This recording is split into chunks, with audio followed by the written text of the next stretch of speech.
Assalomu alaykum hurmatli do'stlar. Sahifamizga xush kelibsiz. Darslarimiz davom etamiz. Demak, biz avvalgi darsimizda ikkita qidirish algoritmi bilan tanishdik. Bular linear search va binary search edi. Biz ularning o'ziga yarasha, demak, kamchiliklari va yutuqlari haqida gaplashdik. Bugungi mavzuyimiz endi biz algoritmlarni baholash haqida gaplashamiz. Ya'ni biz misol uchun mana linear search bilan binary searchni ko'rdik. Qanday qilib biz uni baholaymiz? Mana shu haqida gaplashamiz. Undan oldin, ya'ni bu mavzuga batafsil kirishdan oldin, keling biz demak, avvalgi darsimizdan qolgan vazifani ko'raylik. Demak, men vazifa qilib sizlarga istalgan dasturlash tilida mana shu linear search va binary search uchun kod yozishni, ya'ni dastur yozishni vazifa qilib bergan edim. Hozir keling men yozgan kod bilan tanishamiz. Demak, boshlanishiga meni kodim ko'rib turibsiz. Men Pythonda yozganman. Siz buni istalgan dasturlash tilida yozishingiz mumkin edi. Algoritmini biz berdik. Demak, linear search uchun algoritm juda ham oddiy. Biz nima qilamiz? For sikli yordamida demak, mana bu ro'yxatning ichidagi har bir elementni qarab chiqamiz. Va agar biz qidirayotgan element, demak biz mana bu item degan elementni qidiryapmiz. Mana shu qidirayotgan elementimiz ro'yxatda bor bo'lsa, demak mana bu yerda tekshiryapmiz. Agar ro'yxatda bor bo'lsa, biz ana shu indeksni qaytaryapmiz. Demak, ro'yxatni aynan nechinchi elementi ekanligini topish uchun mana bu n degan indeksni demak qaytaryapmiz. Agar biz qidirayotgan element ro'yxatda yo'q bo'lsa, ya'ni mavjud bo'lmasa, unda biz none degan qiymat qaytaramiz. Bu demak linear search edi. Ikkinchisi mana bu binary search. Yana bir marta men binary searchni algoritmini o'tgan hafta tushuntirdim. Men mana shu algoritm yordamida mana demak algoritmni kodga o'tkazdim xolos. Buni siz yana aytaman, istalgan dasturlash tili yordamida qilishingiz mumkin edi. Bu yerda ham bizni asosiy bu yerda urg'u berayotgan joyimiz mana bu joy. Demak, mana bu yerda biz nima qilyapmiz? Pastki va quyi chegarani ikkiga bo'lib, demak uni butun qismini olyapmiz. Mana bu Pythonda mana bu qismi ikkita bo'lish belgisi odatda butun qismini qaytaradi sonni. Misol uchun bizning ro'yxatimiz 0 dan 100 gacha bo'lsa, demak, deylik, misol uchun 0 ga 100 ni qo'shamiz, 2 ga bo'lsak 50 bo'ladi. Va hokazo. Demak, mana shu o'rta elementini olyapmizda va undan keyin mana shu o'rta elementni solishtirib ko'ryapmiz va hokazo. Agar bu o'rta element biz qidirayotgan element bo'lmasa, siklimiz yana boshiga qaytadi-da, yana bir marta demak mana bu yer chegaralarni o'zgartirib olyapmizda, yana bir marta o'sha yangi demak ro'yxatni o'rtasidagi elementni olyapmiz va shu hokazo shu zaylda siklimiz bir necha bor takrorlanadi toki bizga kerakli bo'lgan qiymat topilguncha. Agar bu qiymat topilmasa, bu funksiyamiz ham none degan qiymat qaytaradi. Mana endi keling mana bu pastdagi ro'yxat bilan mana bu ikkita funksiyani tekshirib ko'ramiz. Mana bu ro'yxatimiz bor. Bu yerda ko'rib turibsiz, bir nechta elementlar bor. 1, 3, 4, 6, 7, 8, 10, 12, 23 qilib, demak biz bu yerga istalgancha element qo'shishimiz mumkin. Masalan, 56, 78, 99 qilib, demak istalgancha elementlar qo'shishimiz mumkin.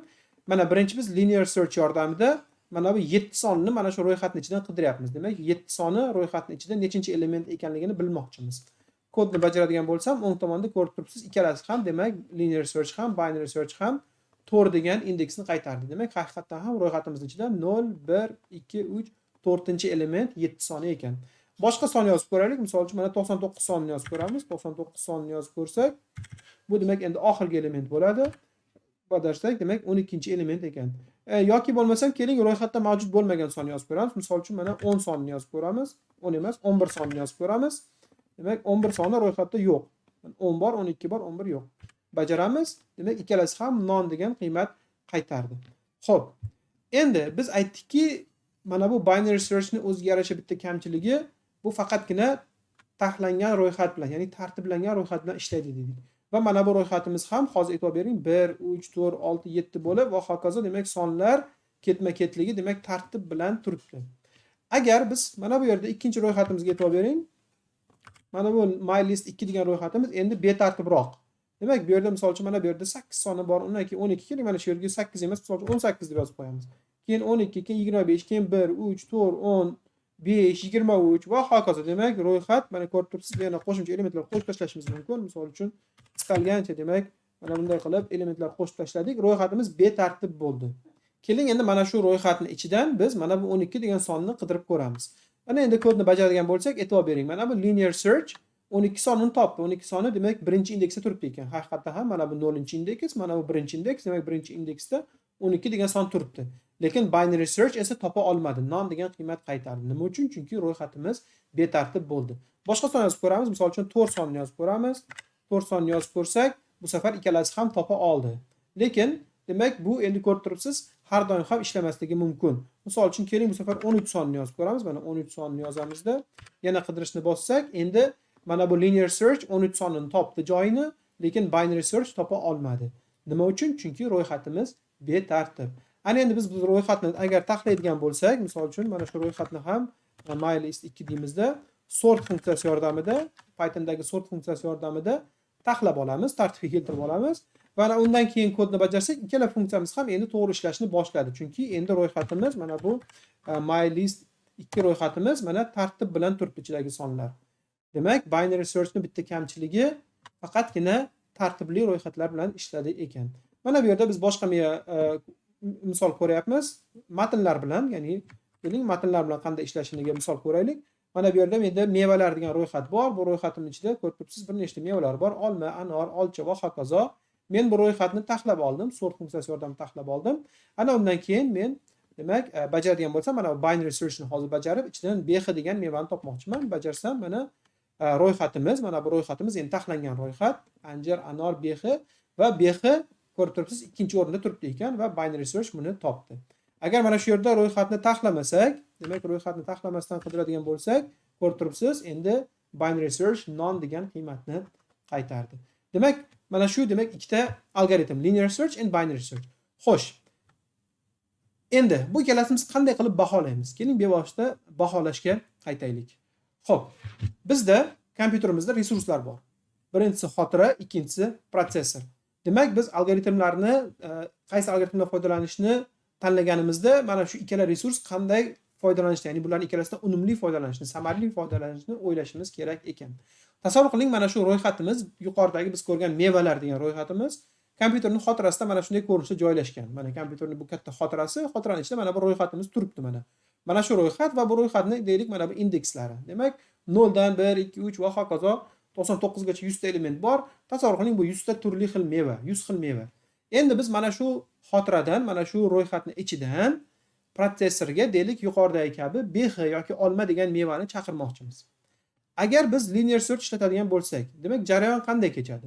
Biz mana bu ro'yxatni har bitta elementini qarab chiqishimiz kerak. Va endi biz qidirayotgan element deylik mana bu 20-o'rinda turibdi. 20-o'rinda turgan bo'lsa, protsessor xotiraga 20 marta murojaat qilish kerak. Ya'ni har gal birinchi elementni protsessor xotiradan oladi, tekshirib ko'radi, behimi yoki yo'q. Demak, yo'q, behi emas. Qaytadi. Birinchi elementni chaqirib ko'radi, ikkinchi elementni chaqirib ko'radi va hokazo toki mana bu 20-elementga yetib kelgunga qadar 20 marta protsessor va xotira bir-biri bilan aloqa qiladi. Bu linear search. Agar biz mana shu yerda binary search ishlatadigan bo'lsak, biz binary searchni demak hisoblashni o'rgandik. O'tgan safar operatsiyalar sonini maksimum 7 marta, ya'ni agar mana bu ro'yxatimizda 100 ta element bo'ladigan bo'lsa, bu logaritm 2 asosga ko'ra 100 ga teng. Logaritm 2 asosga ko'ra 100 ning qiymati 7 ga teng bo'ladi. Ya'ni bu degani 2 ning 7-darajasi 100 ga teng degani. Demak, maksimum 7 marta murojaat qilish bilan protsessordan xotiradan protsessor mana shu elementni topadi ekan. Xo'p, aytishingiz mumkin. Demak, bu 20 marta, bu 7 marta farqi uncha katta emas. Bor yo'g'i 3 marta ekan. 3 marta farq qilyapti deb aytishingiz mumkin.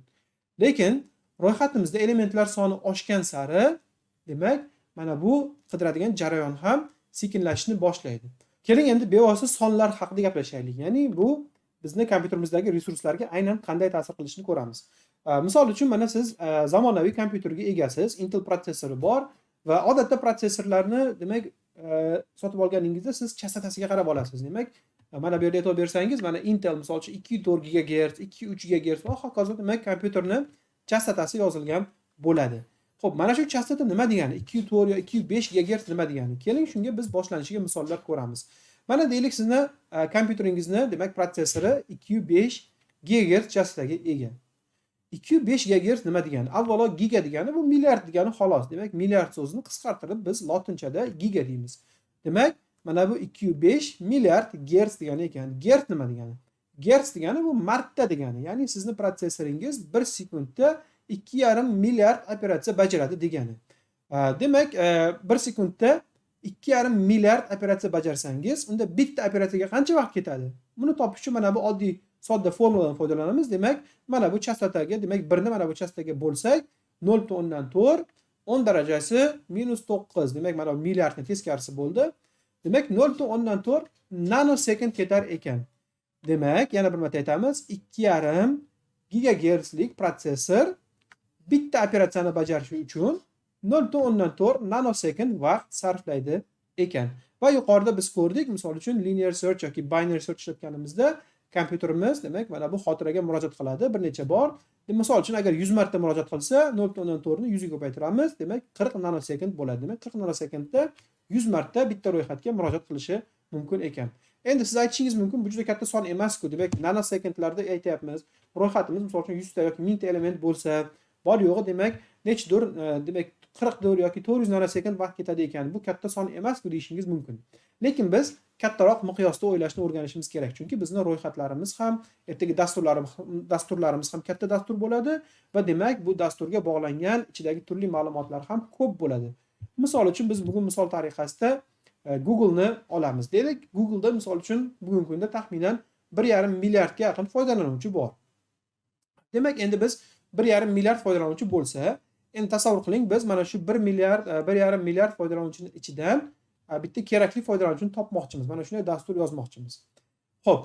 Endi agar biz hisob kitobni qilaylik, misol uchun mana 1,5 milliard bizda foydalanuvchi bor. Bizning kompyuterimiz demak 2,5 gigahertzlik kompyuter va bitta operatsiya bajarishga bizda 0.4 nanosekund vaqt ketadi. Endi 1,5 milliard foydalanuvchining ichidan kerakli foydalanuvchini topish uchun agar biz linear search ishlatadigan bo'lsak, unda biz demak qancha vaqt sarflaymiz? 0.4 ko'paytirilgan 1,5 milliard, demak bu 19 degan milliard degani, demak 0.6 sekund vaqt sarflar ekanmiz. Bu endi siz aytishingiz mumkin, axir har doim ham unda emas-ku. To'g'ri, har doim unda emas. Bu eng yomon holatda, ya'ni agar biz qidirayotgan foydalanuvchi ro'yxatni eng oxirida bo'lsa, 1,5 milliardinchi o'rinda turgan bo'lsa, ana shunday holatda biz 0.6 sekund vaqt sarflaymiz. Xo'p. Keling endi binary search uchun mana shu holatni ko'ramiz. Eng yomon holatda binary search qancha vaqt sarflaydi? Eng yomon holatda binary searchda esingizda bo'lsa, logaritm 2 asosiga ko'ra n vaqt ketadi. Demak, biz buni mana bu vaqtga 0.4 nanosekund ko'paytiradigan bo'lsak, demak n o'rnida bizda 1,5 milliard degan son turibdi. Bu yerda daraja bor yo'q 30 ga teng bo'ladi. Demak, logaritm 2 asosiga ko'ra 1,5 milliard 30 ga teng ekan. 30 ni 0.4 ga ko'paytirsak 12 nanosekund kelib chiqadi. Tasavvur qildingizda, demak eng yomon holatda linear search 0.6 sekund ishlatadi, binary search 12 nanosekund ishlatadi. Xo'sh, bularning o'rtasida qancha farq bor desangiz, bularning o'rtasidagi farq 50 millionga teng. Demak, 0.6 sekund bilan 12 nanosekund o'rtasidagi farq 50 million marta ekan. Demak, binary search mana shunday holatda sizda 1,5 milliard foydalanuvchi bo'lganda binary search 50 million marta tezroq ekan. Endi mana biz hozir ko'rdik, qanday qilib ikkita qidirish algoritmlarini solishtirishni ko'rdik. Aslida mana shunday, demak, mana bunday solishtirish uchun algoritmlarda va umuman mana shu algoritmlar va ma'lumotlar tuzilmasida maxsus ko'rsatkich bor, maxsus mezon bor. Bu mezonning oti Big O deb ataladi. Tarjima qilsak, katta O deb tarjima qilsak bo'ladi. Ingliz tilida Big O deyiladi. Yana bir marta aytaman, men tarjima qilmasligimning sababi qidirishga oson bo'lish uchun. Siz Google'ga kirib hozir Big O deb qidirsangiz, sizga Big O haqida juda ko'p ma'lumotlar chiqib keladi. Demak, Big O yoki katta O algoritmning tezligini o'lchash uchun mezon ekan. O degani ingliz tilidagi order, ya'ni daraja degani yoki order complex degan so'zdan olingan. Order degani daraja, ya'ni qiyinlik darajasi. Algoritmning qiyinlik darajasi degani aslida, demak, Big O algoritmning tezligini o'lchash uchun mezon ekan va yuqorida aytganimizdek, Big O eng yomon holatdagi tezlikni o'lchaydi. Ya'ni siz ro'yxatning ichidan biror bir ma'lumot qidiryapsiz va mana shu element, siz qidirayotgan element ro'yxatning ichida, ro'yxatning eng oxirida joylashgan. Mana shunday holatlar uchun, demak, o'lchar ekan. Aslida bundan boshqa mezonlar ham bor. Misol uchun siz aytishingiz mumkin, nima uchun faqat eng yomon holatni o'lchaymiz? Keling, o'rtacha holatni topaylik. Bu uchun ham alohida mezon bor. Yoki bo'lmasam eng tez holat uchun topaylik. Bu uchun ham alohida mezon bor. Mezonlar ko'p. Lekin kelishuv bo'yicha demak ko'pchilik olimlar mana shu Big O ni asosiy mezon qilib olishgan, eng yomon holat uchun algoritm qanday ishlashini ko'rish uchun. Demak, O bu yerda demak o'lchov birligi, bu yerda operatsiyalar soni, ya'ni nechta operatsiya bajaradi. Demak, ro'yxatdan misol uchun ma'lum bir elementni topish uchun ma'lum bir algoritm, bu demak Big O hamma algoritmlar uchun ishlatiladi. Qancha operatsiya bajarishi kerak? Misol uchun linear search uchun esingizda bo'lsa, biz n ta element uchun on demak n ta qidiruv qilishimiz kerak bo'ladi. binary search uchun esa demak mana shunday yoziladi. Demak log 2 asosiga ko'ra n deb yoziladi. Sizda demak agar ro'yxatingizda n ta element bo'lsa, demak big O logaritm 2 asosiga ko'ra n ga teng bo'ladi. Va umuman olganda turli algoritmlar uchun mana shu big O ning qiymati turlicha. Ularni ba'zilarini mana bu yerda ko'rishingiz mumkin. Misol uchun binary search uchun biz aytganimizdek logaritm 2 asosiga ko'ra n, linear search uchun n ga teng. Turli xil biz hali darsimiz davomida ko'ramiz. Tartiblash algoritmlari bor. Sorting deyiladi. Ya'ni mana shu tartiblash algoritmlari uchun ham o'zini mana shu big O mezoni bor, o'lchash bor. Misol uchun quick sort degan algoritm bor, ya'ni tez taxlash algoritmi. Buning uchun mana bu demak n ko'paytirilgan logaritm 2 asosiga ko'ra n ga teng ekan. Demak mana shu big O. Slow sorting algoritm bor, buning uchun n kvadratga teng. Va misol uchun traveling salesperson degan muammo bor. Biz u bilan keyingi darslarimizda tanishamiz. Buning uchun n faktorialga teng ekan. Bularning orasida eng tezi yuqoridagisi, demak logaritm 2 asosiga ko'ra n bu eng tez algoritm. Undan keyin mana bu n, undan keyin mana bu, undan keyin n kvadrat, undan keyin n faktorial. Ya'ni bu yerda hozir turli algoritmlar tezligi bo'yicha taxlangan. Yuqoridagisi eng sekini, pastdagisi eng tezi. Endi biz bularni jadval ko'rinishida ko'radigan bo'lsak, mana bu yerda men turli xil o'sha logaritm 2 asosiga ko'ra n ko'paytirilgan logaritm n kvadrat va n faktorial uchun mana bu operatsiyalar soni, ya'ni nechta operatsiya bajarish kerak. Mana shularni yozib chiqqanman. Misol uchun agar sizni ro'yxatingizda 10 ta element bo'lsa, demak mana bu elementlar soni. Ro'yxatingizda 10 ta element bo'lsa, demak binary search bor yo'g'i maksimum 3 ta operatsiya bilan o'sha elementni topadi. Linear search 10 ta operatsiya bilan topadi. Endi mana bu quick sort algoritmiga 30 ta operatsiya kerak. Mana bu demak n kvadrat bo'lishi kerak. Bu yerda n 2 emas, n kvadrat uchun demak 100 ta va n faktorial uchun ko'rib turibsiz, birdaniga oshib ketib qoldi. 3.628.000 bor, hokazo qiymatga qarab ketib qoldi. Demak n ni soni oshgan sari, ro'yxatni demak hajmi kengaygan sari ko'rib turibsiz, turli algoritmlar uchun mana bu big O ham oshib boradi. Va bularning orasida eng demak sekin oshayotgani bu mana bu binary search. E'tibor bering, bizda agar ro'yxatimizda 100 ta element bo'lsa, binary search bor yo'g'i 16 ta operatsiya bilan kerakli elementni topa oladi. Lekin mana bu demak linear search uchun 100 ta operatsiya kerak bo'ladi va mana bu demak n ko'paytirilgan logaritm n, demak bu operatsiya uchun endi qancha ekan? 1.600.000 ta operatsiya bajarish kerak bo'ladi. Mana bu yerda n kvadrat uchun undan ham oshib ketdi. Demak 10 darajasi 10. Demak bu yerda mana shuncha operatsiya bajarishi kerak ekan. Bugun ko'rmoqchi bo'lganimiz mana shulardan iborat edi. Biz bugun asosiy maqsadimiz turli algoritmlarni qanday qilib o'lchash va muhimi mana bu big O degan tushuncha bilan tanishish edi. Demak big O yordamida biz turli algoritmlarni qanchalik tez ishlashini va qancha operatsiya bajarishini ko'rishimiz mumkin ekan. Hozircha biz faqatgina mana bu ikkitasini ishlatdik. Biz n bilan log n ni ishlatdik. Mana bularga hali kelgusida ko'p misollar ko'ramiz. Hozircha sizga tushunarsiz bo'lishi mumkin, qayerda ishlatilishi yoki qaysi algoritmlarga mana bu demak tezlik mos kelishini hozircha tushunarsiz bo'lishi mumkin. Biz lekin kelgusi darslarimizda mana shu algoritmlarni ham o'rganamiz. Ana o'shanda bular sizga ko'proq tushunarli bo'ladi deb umid qilamiz. Bugungi darsimizga mana shu yerda yakun yasayman. E'tiboringiz uchun katta rahmat. Kelgusi darslarda ko'rishguncha xayr.